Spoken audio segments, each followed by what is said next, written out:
அஸ்ஸலாமு அலைக்கும் வரஹ்மத்துல்லாஹி வபரகாத்துஹு. ஹோராப்ல முஸ்லிம் வித்தியாலயத்தின் பழைய மாணவர்கள் சங்கத்தின் செயலாளர் அப்துல் வாஹித் ஃபாயிஸ் பேசுகிறேன். எமது பாடசாலை 75வது ஆண்டு விழாவினை இன்னும் சில நாட்களில் சிறப்புற கொண்டாட இருக்கின்றது. இந்த 75வது ஆண்டு விழாவினை எமது பாடசாலையின் பழைய மாணவர்கள் சங்கம், அதேபோல் பாடசாலை அபிவிருத்தி சங்கம், எமது பாடசாலை நிர்வாகம், அதிபர், ஆசிரியர் உட்பட இப்பாடசாலையில் கல்வி கற்கக்கூடிய மாணவர்களும் அவர்களது பெற்றோர்களும் இணைந்ததாக இந்த நிகழ்வினை ஏற்பாடு செய்திருக்கிறோம்.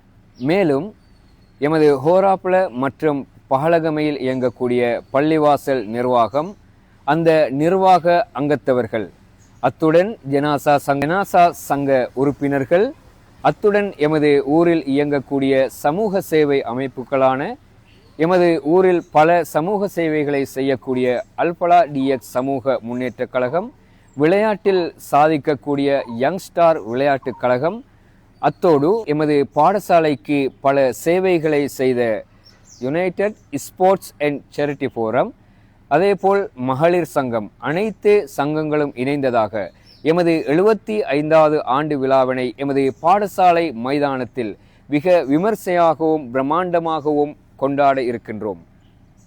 இந்நிகழ்வில் வாகன ஊர்வலம், நடைபவனி, இப்பாடசாலையில் அதிபர்களாக சேவையாற்றிய அதிபர்களை பொன்னாடை போற்றி கௌரவிக்கக்கூடிய நிகழ்வு மற்றும் ஆசிரியர்கள், உலமாக்கல் என்பவர்கள் நினைவு சின்னம் வழங்கப்பட்டு கௌரவிக்கப்பட இருக்கின்றார்கள்.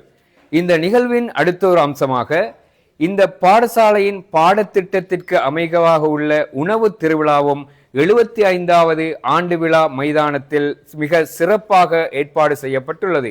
இந்த நிகழ்வில் பாடசாலை மாணவர்களின் கலை நிகழ்ச்சிகளோடு பழைய மாணவர்களின் சுவாரஸ்யமான வினோதமான நிகழ்வுகளும் விருந்தாக உங்களுக்காக படைக்கப்பட உள்ளது.